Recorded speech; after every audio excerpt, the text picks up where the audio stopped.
الأنبياء والمرسلين نبينا محمد وعلى آله وصحبه ومن تبعهم بإحسان إلى يوم الدين لا حول ولا قوة إلا بالله۔ سورہ حج قرآن مجید کی وہ صورت ہے جس کا یہ اعجاز ہے کہ اسے دوسری صورتوں پر 2 سجدوں کے ذریعے سے فضیلت دی گئی۔ سجدہ تلاوت اپنی جگہ انتہائی اہمیت کے حامل ہے۔ رسول اللہ صلی اللہ علیہ وسلم نے فرمایا اذا قرأ ابن آدم السجدة فسجد اعتزل الشیطان یبکی۔ ابن آدم جب سجدے والی آیت پڑھتا ہے پھر سجدہ کرتا ہے تو شیطان الگ تھلگ ہو کے رونا شروع کر دیتا ہے۔ یقول یا ویلی امر ابن آدم بالسجود فسجد فله الجنہ وامرت بالسجود فابیت فلی النار۔ میری بربادی، ابن آدم کو سجدے کا حکم دیا گیا، اس نے سجدہ کیا، اس کے لیے جنت ہے، اور مجھے سجدے کا حکم ملا، میں نے انکار کیا، میرے لیے جہنم ہے۔ اللہ تعالیٰ نے اس سورہ مبارکہ میں حج کے مسائل بطور خاص ذکر فرمائے اور اسی مناسبت سے اس سورت کا نام سورہ حج ہے۔ آغاز اس طرح ہوا یا ایھا الناس اتقوا ربکم، اے انسانوں اپنے پروردگار سے ڈر جاؤ۔ عام طور پر قرآن مجید کے اندر جہاں ڈرنے کا حکم دیا گیا وہاں یا ایھا الذین آمنوا کا لفظ آیا، یا ایھا الذین آمنوا اتقوا اللہ حق تقاتہ، یا ایھا الذین آمنوا اتقوا اللہ وقولوا قولا سدیدا، یا ایھا الذین آمنوا اتقوا اللہ ولتنظر نفس ما قدمت لغد۔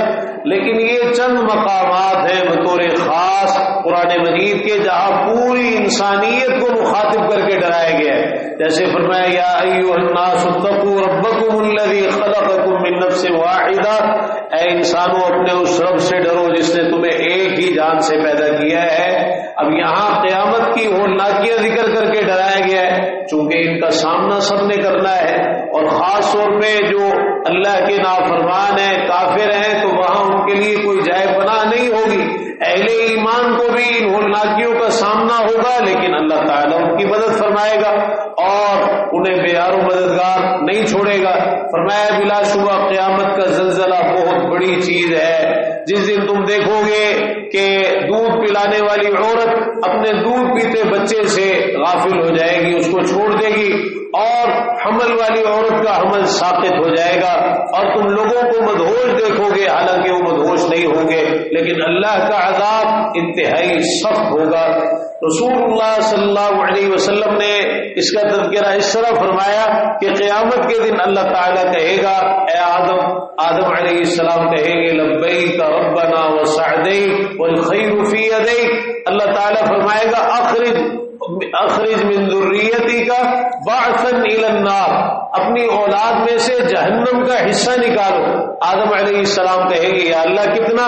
اللہ تعالیٰ فرمائے گا ہر 1000 میں سے 999 جہنم کے لیے نکال دو۔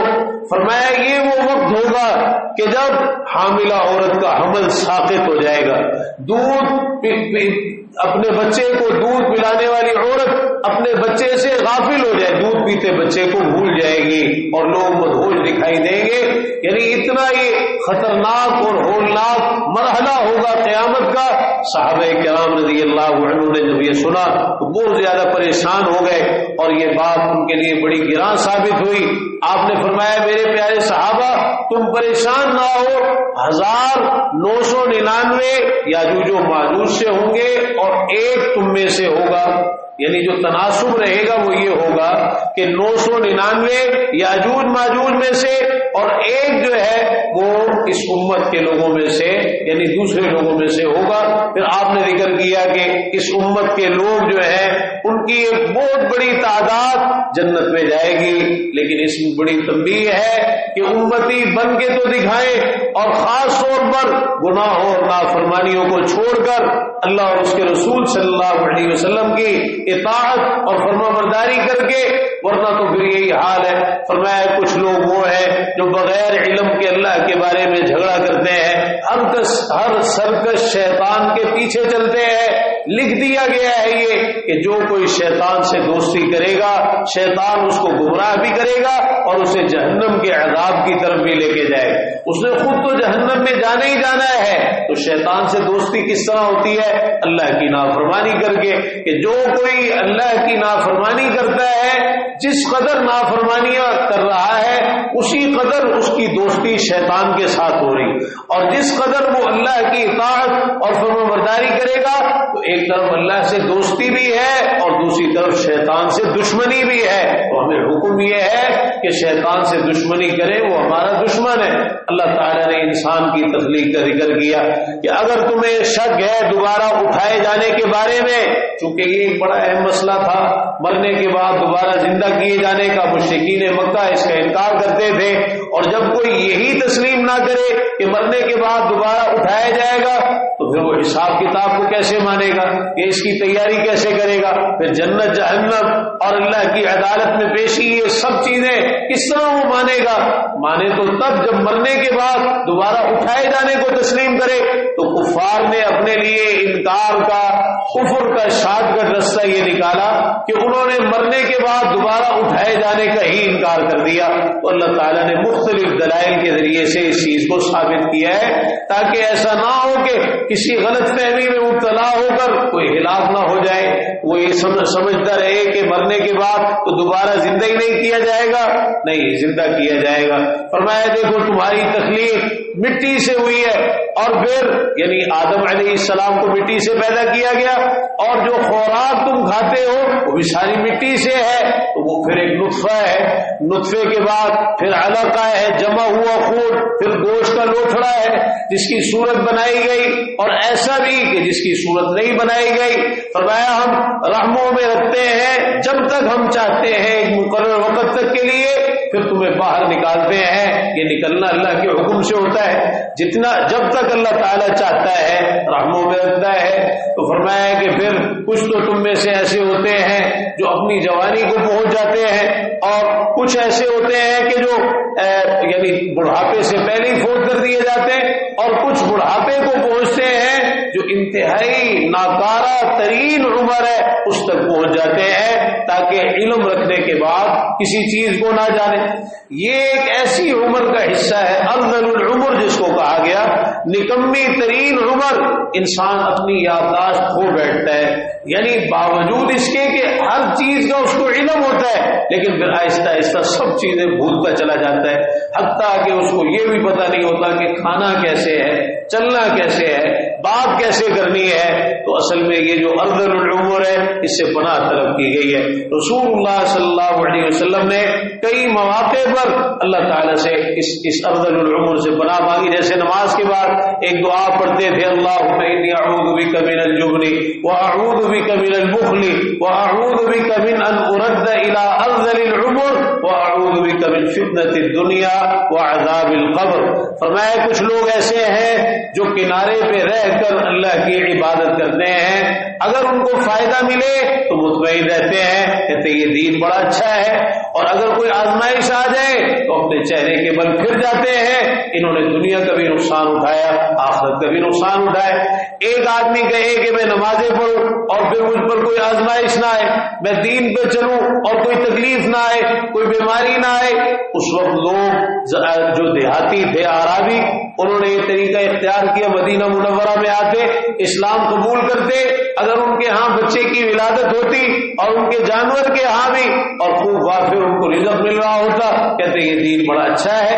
اور اگر کوئی آزمائش آ جاتی کہتے یہ دین بڑا برا ہے. تو اللہ تعالیٰ فرما رہے کچھ لوگوں کا حال یہ ہے کہ وہ اپنے مفادات کو دیکھتے ہیں، اس دین کو بھی اختیار کرتے ہیں تو اپنے فائدے اور اپنے دنیاوی مفادات کے لیے چیک کرتے ہیں اس دین کو لے کر کہ ہمیں فائدہ ہو رہا ہے یا نقصان ہو رہا ہے. تو کنارے پہ رہ کے اللہ کی عبادت کرتے ہیں، یعنی ان کی زندگیوں میں استقامت نہیں ہے، ثابت قدمی نہیں ہے. تو اگر استقامت نہ ہو، دین پر عمل کرنے میں مستقل مزاجی نہ ہو، ذرا سی آزمائش آئی اور انسان اپنے دین کو چھوڑ بیٹھا. اور کئی بدبخت بد نصیب ایسے ہوتے ہیں والعیاذ باللہ جو کہتے ہیں یہ آزمائش دین کی وجہ سے آئی. کئی عورتیں ایسی ہیں یہ پردے کی وجہ سے آزمائش آئی, یہ داڑھی رکھنے کی وجہ سے ایسا ہوا ہے, اور پھر اس کا نتیجہ یہ نکلتا ہے کہ پھر اپنے دین سے پھر جاتے ہیں, دین کو چھوڑ دیتے ہیں کہ جی یہ جو آپس میں اختلافات ہو رہے ہیں یہ دین کی وجہ سے ہو رہے, لہذا دین کو چھوڑ دو, پردے کو ختم کر دو, دین کی باتیں کرنا چھوڑ دو, سب کچھ ٹھیک ہو جائے گا. تو عزیز بھائیو, اللہ تعالیٰ نے ایسے لوگوں کی بڑی سخت وعید بیان فرمائی. فرمایا دنیا کا بھی نقصان ہے, آخرت کا بھی نقصان ہے, کوئی چیز بھی ان کے کام آنے والی نہیں ہے. فرمایا کہ دیکھو کہ آسمان اور زمین کی ہر چیز, سورج, چاند, ستارے, پہاڑ, درخت اور بہت ساری مخلوقات, یعنی ساری مخلوقات اور انسانوں میں سے بہت سے لوگ یہ سب اللہ کو سجدہ کرتے ہیں. بہت سے ایسے ہیں کہ جن کے لیے عذاب ثابت ہو چکا ہے. اللہ تعالیٰ نے سمجھایا ہے کہ دیکھو تمہارے سوا جتنی مخلوقات ہیں سب اللہ کو سجدہ کر رہی ہیں, بلکہ بعض مقامات میں فرمایا صبح شام سجدہ کرتی ہیں, ان کے سائے بھی سجدہ کرتے ہیں, خوشی سے اور ناخوشی سے. تو پھر انسان کا امتحان لیا گیا ہے کہ یہ انسان یہ اللہ کو سجدہ کرنے سے کیوں بھاگتا ہے, یہ اللہ کے ساتھ اوروں کو کیوں پکارتا ہے اور اوروں کو کیوں شریک ٹھہراتا ہے. اور میں یہ دو جھگڑنے والے ہیں جنہوں نے اپنے پروردگار کے بارے میں جھگڑا کیا, غزوہ بدر کے بارے میں آیت نازل ہوئی, ایک طرف کافر ہیں اور دوسری طرف مسلمان ہیں. یہ جو جھگڑا ہوا آپس میں اور یہ جو لڑائی ہوئی یہ دین کی وجہ سے ہوئی. فرمایا کہ کافروں کے لیے آگ کے کپڑے کاٹے جائیں گے اور گرم پانی کھولتا ہوا ان کے سروں پہ ڈالا جائے گا, جو ان کے پیٹوں کے اندر جو کچھ ہوگا اس کو پگھلا کے رکھ دے گا اور ان کی چمڑیوں کو بھی پگھلا کے گلا کے رکھ دے گا, اور ان کے لیے لوہے کے ہتھوڑے ہوں گے, اتنے بھاری بھاری وہ ہتھوڑے ہوں گے جن سے ان کو مارا جائے گا. رسول اللہ صلی اللہ علیہ وسلم نے قبر کے عذاب کا ذکر فرمایا اور ایک ہتھوڑے کا ذکر کیا, گرز کا ذکر کیا. فرمایا کہ اگر تمام انسان مل کر بھی اور جنات بھی اس کو مل کر اٹھانا چاہیں تو نہیں اٹھا سکتے, اتنا وزنی وہ گرز ہوگا. تو جب مارا جائے گا اور اس کے ذریعے سے عذاب دیا جائے گا تو پھر کیا حال ہوگا. اللہ تعالیٰ میں اپنے ہر قسم کے عذاب سے محفوظ فرمائے. جب کبھی غم کے مارے جہنم سے نکلنا چاہیں گے تو پھر دوبارہ اس میں لوٹا دیے جائیں گے اور کہا جائے گا جلانے والے عذاب کا مزہ چکھو. اللہ تعالیٰ ایمان والوں اور نیک عمل کرنے والوں کو ایسے باغات میں داخل کرے گا جن کے نیچے سے نہریں جاری ہوں گی, وہاں ان کو سونے چاندی کے زیور پہنائے جائیں گے, کنگن پہنائے جائیں گے اور ان کے لیے موتی ہوں گے, ریشمی لباس ان کو وہاں ملیں گے. ایک طرف یہ عیش و عشرت, یہ راحت جو اللہ کی اطاعت, ایمان اور عمل صالح کا نتیجہ ہے, اور دوسری طرف وہ عذاب جو کفر اور شرک کا نتیجہ ہے. اللہ تعالیٰ نے عاجزی کرنے والوں کا ذکر فرمایا اور ان کے اوصاف بیان فرمائے. اصل میں یہ اوصاف قرآن مجید میں جہاں بھی ذکر ہوئے ہیں انتہائی اہمیت کے حامل ہے. کوئی اپنے طور پر سمجھے کہ میں اللہ کے سامنے عاجزی ان کی ساری کر رہا ہوں, ہر وقت اپنے سر کو جھکائے رکھے اور اپنے آپ کو سمیٹ کر رکھے, یہ عاجزی ہے؟ نہیں, عاجزی یہ ہے کہ ان اوصاف کو اختیار کیا جائے.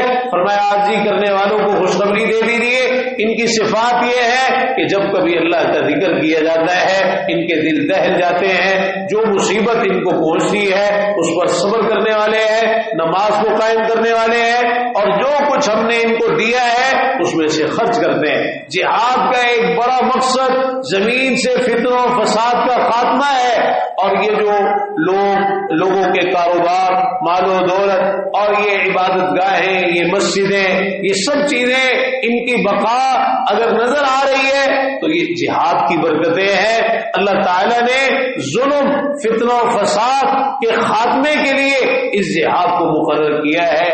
اگر یہ جہاد نہ ہوتا اور ظالموں اور سرکشوں کے خلاف لڑائی کی اجازت نہ دی جاتی تو پھر زمین میں اتنا فساد ہوتا کہ کچھ بھی باقی نہ بچتا، نہ یہ مسجدیں رہتی، نہ جو دوسرے لوگ ہیں ان کی عبادت گاہیں بچتی، کوئی چیز باقی نہیں بچتی۔ فرمایا اللہ تعالیٰ ان کی مدد کرے گا جو اللہ کی مدد کریں گے۔ اللہ تعالیٰ نے ان کو غلبہ، جب کبھی ان کو غلبہ دے تو وہ زمین میں نماز قائم کرتے ہیں، زکوٰۃ ادا کرتے ہیں، نیکی کا حکم دیتے ہیں اور برائی سے روکتے ہیں۔ یہ بنیادی چیزیں ہیں کہ اللہ تعالیٰ کسی کو بھی اقتدار دے، کوئی عہدہ، کوئی منصب دے، حتیٰ کہ انسان اپنے گھر کے اندر بھی ہے تو ان چیزوں کو نافذ کرے۔ سب سے پہلے نماز اپنے بارے میں، اپنی اولاد کے بارے میں، اپنے گھر والوں کے بارے میں، وہ باپ ہی کیا باپ ہے جس کو اولاد کے بارے میں نماز کی فکر ہی نہیں۔ رسول اللہ صلی اللہ علیہ وسلم گھر تشریف لائے، عبداللہ بن عباس رضی اللہ عنہما سو رہے تھے، آپ نے آتے ہی پوچھا اصل الغلام، کیا اس بچے نے نماز پڑھی ہے؟ یہ بچہ نماز پڑھ کے سویا ہے۔ ام المومنین سیدہ میمونہ رضی اللہ عنہا جو عبداللہ بن عباس رضی اللہ عنہما کی خالہ ہے، انہوں نے بتایا کہ ہاں نماز پڑھ کے سویا ہے، یہ بچہ نماز پڑھ کے سویا ہے، تو یہ نماز کی فکر ہے۔ تو کوئی بھی عہدہ منصب انسان کو مل جائے، ضروری نہیں ہے کہ ملک کا اقتدار ملے، اللہ نے گھر کا اقتدار بھی تو دیا ہے، انسان کو حاکم بنایا ہے، تو گھر میں نماز کے نظام کو قائم کیا جائے اور اپنے آپ کو، اپنے اہل و عیال کو نماز کا پابند بنایا جائے۔ وَأْمُرْ أَهْلَكَ بِالصَّلَاةِ، آپ اپنے گھر والوں کو نماز کا حکم دیجیے۔ اسی طرح زکوٰۃ کی ادائیگی اور زکوٰۃ کے معاملے میں راہ فرار اختیار کرنا اور طرح طرح کے ہیلے کرنا، اور اس چیز کی کوئی پرواہ ہی نہیں ہے کہ جو گھر کے اندر جو موجود ہے، جو زیورات موجود ہیں، جو نقدی موجود ہے، انسان اپنے گھر میں رکھتا ہے، یہ کاروبار کر رہا ہے، تجارت کر رہا ہے، جو اشیاء ہے فروخت کے لیے جو سامان تجارت ہے ان کی زکوٰۃ نکالے، کوئی پرواہ ہی نہیں اس کو۔ اسی طرح نیکی کا حکم دینا، برائی سے روکنا، یہ چیزیں انتہائی ضروری ہے، اور انہی چیزوں کی برکت سے در حقیقت پھر اللہ تعالیٰ کی مدد آتی ہے۔ فرمایا لوگوں ایک مثال بیان کی گئی ہے، اس کو غور سے سنو، جن کو اللہ کے سوا تم پکارتے ہو ایک مکھی بھی پیدا نہیں کر سکیں گے، چاہے سارے کے سارے مل کر جمع ہو جائے، اور مکھی پیدا کرنا تو بہت دور کی بات، اگر وہ مکھی ان سے کچھ چھین کر لے جائے تو یہ اس سے چھڑا بھی نہیں سکتے ہیں۔ مانگنے والا بھی کمزور، جس سے مانگا جا رہا ہے وہ بھی کمزور۔ انہوں نے اللہ کی اس طرح قدر نہیں کی جس طرح اس کی مدد کرنے کا حق ہے، یعنی جنہوں نے اللہ کو چھوڑ کر غیروں کو پکارا، اللہ کے سوا اوروں کو اپنا حاجت روا، مشکل کشا، داتا، گنج بخش، غریب نواز، غوث اعظم، لجپال، بگڑیاں بنانے والا، اولاد دینے والا بنایا، اللہ تعالیٰ نے ان کے لیے یہ مثال بیان کی ہے کہ ذرا غور تو کریں۔ اور جو غیر اللہ کو پکارتے ہیں اللہ تعالیٰ انہیں دکھاتا ہے کہ ان کے معبود کس قدر بے بس ہوتے ہیں۔ آج کل کورونا وائرس پھیلا ہے نا، تو انڈیا کے اندر بطور خاص وہ جو ہندوؤں نے اپنے دیوی دیوتاؤں کے بت بنا رکھے ہیں ان کو سینیٹائزر کیا جا رہا ہے اور ان پر اسپرے کیا جا رہا ہے۔ تو لکھنے والے نے لکھا کہ یہ کیسے معبود ہیں کہ جو اپنے آپ جن کو خود بچانا پڑ رہا ہے اور ان کے اوپر اسپرے کیا جا رہا ہے کہ ان کی وجہ سے کسی کو آگے کرونا نہ لگ جائے۔ اتنی بے بسی ہے تو یہ عقل والوں کو سمجھ میں آئے گی نا، جن کے اندر عقل ہی نہ ہو۔ اور شرک کا سب سے بڑا نقصان یہ ہے کہ انسان کی غور و فکر کی صلاحیت ختم ہو جاتی ہے۔ تو کبھی بھی انسان کو غور و فکر کے معاملے میں اپنے آپ کو کسی کے حوالے نہیں کرنا چاہیے۔ اللہ تعالیٰ نے عقل دی ہے، سمجھ دی ہے، سوچنا چاہیے، غور کرنا چاہیے، دیکھنا چاہیے کہ اللہ کے سوا بھلا کوئی ہے جو مشکل کشائی کر سکے، جو نفع نقصان کا اختیار رکھ سکے؟ کوئی نہیں ہے۔ اگر انسان اس چیز کو سمجھے تو سوچے، غور کرے تو اس کو سمجھ آئے گی کہ صرف ایک اللہ تعالیٰ ہی ہے جس کو پکارنا چاہیے، وہی اکیلا مشکل کشا ہے، ہر قسم کی ضرورتیں بھی وہی پوری کرتا ہے۔ اولاد چاہیے، رزق چاہیے، کوئی بھی مسئلہ ہے انسان کا، ایک اکیلے اللہ کی طرف رجوع کرنا چاہیے۔ فرمایا اہل ایمان کامیاب ہو گئے۔ آگے ان مومنین کی صفات بیان فرمائی ہے، چونکہ ایمان کے دعوے دار بہت سارے ہیں لیکن ان سے صفات سے عاری، ایسے ایمان کا کوئی اعتبار نہیں ہے۔ اللہ تعالیٰ نے صفات مومنین کی ذکر کی ہے کہ یہ مومن ہے جو اپنی نماز میں خشوع کرنے والے ہیں، لغویات سے اعراض کرنے والے، زکوٰۃ دینے والے، اپنی شرمگاہوں کی حفاظت کرنے والے اور اپنی امانتوں اور وعدوں کو پورا کرنے والے، نمازوں کی پابندی کرنے والے۔ فرمایا یہی وارث ہیں جو فردوس کے وارث ہوں گے، ہمیشہ ہمیشہ اس میں رہیں گے۔ رسول اللہ صلی اللہ علیہ وسلم نے فرمایا کہ تم میں سے ہر ایک کی دو ٹھکانے، دو جگہ، ایک جنت میں ہے اور ایک جہنم میں ہے۔ اگر جنتیوں والے عمل ہیں تو پھر جنت میں چلا جائے گا، اور جہنمیوں میں سے جو ہے وہ پھر اس کے جہنم والے ٹھکانے کے وارث ہو جائیں گے۔ اور اگر جو ہے وہ جہنمیوں والے عمل ہے تو پھر جہنم میں جائے گا، اور جنتی جو ہے وہ اس کے جنت والے ٹھکانے کے وارث بن جائیں گے۔ اولئک هم الوارثون الذین یرثون الفردوس هم فیہا خالدون۔ پھر آپ نے یہ بھی ترغیب دی کہ جب بھی اللہ سے جنت مانگو تو فردوس مانگو، فإنہ اوسط الجنت وأعلی الجنہ، یہ جنت کا سب سے افضل حصہ ہے۔ اوسط بمعنی افضل، سب سے افضل حصہ ہے اور سب سے بلند حصہ ہے۔ ومنہ تفجر انہار الجنہ وفوقہ عرش الرحمن، جنت کی نہریں اسی فردوس سے پھوٹتی ہیں اور اس فردوس کے اوپر رحمان کا عرش ہے۔ یعنی انسان جب اللہ سے مانگے تو اعلیٰ سے اعلیٰ چیز جو ہے وہ اللہ تعالیٰ سے مانگے۔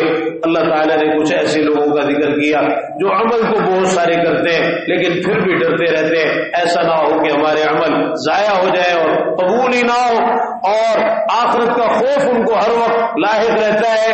ام المومنین سیدہ عائشہ رضی اللہ عنہا نے پوچھا کیا یہ وہ لوگ ہیں جو چوریاں کرتے ہیں، شراب پیتے ہیں اور بدکاریاں کرتے ہیں، ان کو ڈر رہتا ہے کہ کہیں ہمارے ان گناہوں کی وجہ سے ہمارے نیک اعمال قبول ہی نہ ہو؟ فرمایا کہ اے صدیق کی بیٹی عائشہ نہیں، یہ تو وہ ہیں جو روزے رکھتے ہیں، نمازیں پڑھتے ہیں، صدقہ و خیرات کرتے ہیں، لیکن پھر بھی ڈرتے ہیں کہ کہیں ایسا نہ ہو کہ ہمارے یہ عمل قبول ہی نہ ہو۔ تو یہ چیز جس انسان کے اندر آ جائے کہ وہ اپنے اعمال کی قبولیت کے حوالے سے ڈرتا رہے، یہ آدمی پھر نیکیوں میں آگے بڑھتا ہے۔ فرمایا اولئک یسارعون فی الخیرات، اور جو ذرا سا کام کر کے سمجھے میں نے بڑا مارکا مار لی، میں نے تو سارا دن روزہ رکھا ہے، مجھے اب تراویح پڑھنے کی کیا ضرورت، روزہ رکھ لیا یہی بڑا تیر مار لیا، یا قیام کر لے تو اب مجھے باقی کام کرنے کی کیا ضرورت، یا پھر جو ہے ذرا سی چیز اللہ کے راستے میں خرچ کر دی، مجھے روزہ افطار کرانے کی کیا ضرورت ہے، یا اور خیر کے کاموں میں بڑھ چڑھ کر حصہ لینے کی کیا ضرورت، میں نے تو فلاں کام کیا فلاں کام کیا۔ تو انسان اپنے اعمال کے بارے میں گھمنڈ میں مبتلا ہو تو اس کا سب سے بڑا ایک نقصان یہ ہے کہ نیکیوں میں آگے بڑھنے سے رک جاتا ہے۔ نیکیوں میں آگے اگر ہم بڑھنا چاہتے ہیں تو کبھی بھی یہ نہ سمجھیں کہ ہم نے یہ کر لیا ہم نے وہ کر لیا، نہیں، بلکہ کر کے بھی یہ سمجھے کچھ نہیں کیا، اور ہر وقت قبولیت کے حوالے سے ڈرتے بھی رہیں، اللہ تعالیٰ پھر مزید نیکیوں کا رستہ کھول دے گا۔ ایک دعا سکھائی گئی ہے خاص طور پر حسن خاتمہ کے لیے، رب اعوذ بک من ہمزات الشیاطین، اے میرے پروردگار میں تیری پناہ مانگتا ہوں شیطانوں کے وسوسوں سے، واعوذ بک رب ان یحضرون، اور میں تیری پناہ مانگتا ہوں اے میرے رب کہ وہ میرے پاس حاضر ہوں، یعنی موت کے وقت شیطان آخر لمحے تک انسان کو گمراہ کرنے کی کوشش کرتا ہے، حتیٰ کہ وہ وقت بھی آتا ہے جب انسان دنیا سے جا رہا ہوتا ہے، اور اس وقت بھی شیطان طرح طرح کے وسوسے ڈال کر، اور خاص طور پر ایسے موقع پر انسان کو خوف کی کیفیت کے اندر مبتلا کر کے گمراہ کرنے کی کوشش کرتا ہے۔ تو انسان کو اللہ تعالیٰ سے یہ دعا کرنی چاہیے تاکہ شیطان کا تسلط جو ہے آخر وقت تک انسان اس سے بچا رہے، اور جو شیطان کے وسوسے ہیں ان سے بھی محفوظ رہے۔ سورہ نور یہ سراسر نور ہے، روشنی ہے۔ اس سورہ مبارکہ میں اللہ تعالیٰ نے بطور خاص ایسے مسائل ذکر فرمائے جو اصلاح معاشرہ کے لیے انتہائی ناگزیر ہیں۔ زنا، اس کی حد بیان کی، معاشرے کو بگاڑنے والی سب سے بڑی چیز فحاشی، بے حیائی، بدکاری، چنانچہ اس کے رستوں کو بند کیا گیا۔ اور پھر اسی طرح لعان، اس سے متعلقہ مسائل ذکر کیے، حد قذف، اس کو بیان کیا۔ ام المؤمنین سیدہ عائشہ رضی اللہ عنہا پر جو تہمت لگی اللہ تعالیٰ نے اس کا تذکرہ کیا، اور ان کی برات میں جو آیات نازل فرمائی تا قیامت جن کی تلاوت ہوتی رہے گی۔ اور اسی ضمن میں کہا کہ جو لوگ یہ پسند کرتے ہیں کہ ایمان والوں میں بے حیائی پھیلے، ان کے لیے دنیا اور آخرت کے اندر دردناک عذاب ہے۔ نظروں کی حفاظت کرنے کا، شرمگاہوں کی حفاظت کرنے کا حکم دیا گیا، عورتوں کو پردے کے حوالے سے تاکید کی گئی، اور خاص طور پر یہاں تک فرمایا گیا کہ اپنے پاؤں زور سے زمین پر مارتی ہوئی نہ چلے، تاکہ جو ان کی پوشیدہ زینت ہے وہ جان لی جائے، اپنے آپ کو چھپا کے رکھے، پردے میں رکھے۔ نکاح کی تاکید کی گئی، اس کو عام کرو، معاشرے کی پاکی اور اپنے آپ کو غلط رستوں سے بچانے کا ایک بہت بڑا ذریعہ یہ نکاح ہے۔ فرمایا اگر فقیر ہوں گے اللہ تعالیٰ اپنے فضل سے غنی کر دے گا۔ کچھ لوگ ایسے ہوتے ہیں جو دین کی طرف اس وقت آتے ہیں جب انہیں دین میں اپنا فائدہ نظر آتا ہے، اور جب یہ نظر آ رہا ہو کہ ہمیں اب کچھ نہیں ملے گا بلکہ فیصلہ ہمارے خلاف ہوگا اور ہم نے ظلم زیادتی کی ہے تو پھر وہ بھاگتے ہیں، یہ منافق لوگ ہیں۔ فرمایا کہ مومن کا کام تو یہ ہوتا ہے کہ جب بھی اسے اللہ اور اس کے رسول صلی اللہ علیہ وسلم کی طرف بلایا جاتا ہے تو وہ کہتا ہے سمعنا واطعنا، ہم نے سن لیا اور ہم نے مان لیا، چاہے فیصلہ اس کے حق میں ہو چاہے اس کے حق میں نہ ہو، ہر وقت وہ ہر مسئلے میں ہر معاملے میں دین کو لیتا ہے۔ تو یہ بیماری ہے نا، جہاں اپنے فائدے کی باتیں نظر آتی ہیں وہاں ہم دین کرتے ہیں، اور جہاں دین کی ایسی باتیں ہوتی ہیں جو ہماری خواہشات کے خلاف ہوتی ہیں وہاں پھر ہم کہتے ہیں ہمیں سب پتہ ہے، ہمیں سب پتہ ہے، اور کھلا دین سے بغاوت کرتے ہیں، سرکشی کرتے ہیں اور دین کو پسے پل ڈالتے ہیں۔ اور اگر میں ذرا سخت الفاظ کہہ دوں اپنے پیروں تلے اس دین کو روک دیتے ہیں، یہ نفاق ہے، یہ نفاق کی علامت ہے۔ ہر مسئلہ دین کا لینا چاہیے، چاہے وہ ہمیں اچھا لگے یا نہ لگے، ہماری مرضی کے مطابق ہو یا نہ ہو، ہمارا دل کرے یا نہ کرے، پھر انسان صحیح معنی میں مومن ہوتا ہے، اور یہ سچے مومن کی نشانی ہے۔ اللہ تعالیٰ توفیق عطا فرمائے کہ ہمارے عقیدے، عبادات، معاملات، شکل و صورت، لباس، کاروبار، تجارت، چلنا پھرنا، اٹھنا بیٹھنا، سونا جاگنا، اخلاق، گفتار، کردار، خوشی اور غمی کے تمام امور سب کچھ پیارے پیغمبر جناب محمد رسول اللہ صلی اللہ تعالی علیہ وآلہ وسلم کے طریقے کے مطابق ہونا چاہیے۔ ربنا تقبل منا انك انت السميع العليم وتب علينا انك انت التواب الرحيم وصلى اللهم تعالى على نبينا محمد وعلى اله وصحبه اجمعين سبحانك اللهم وبحمدك اشهد ان لا اله الا انت استغفرك واتوب اليك والسلام عليكم ورحمة الله وبركاته۔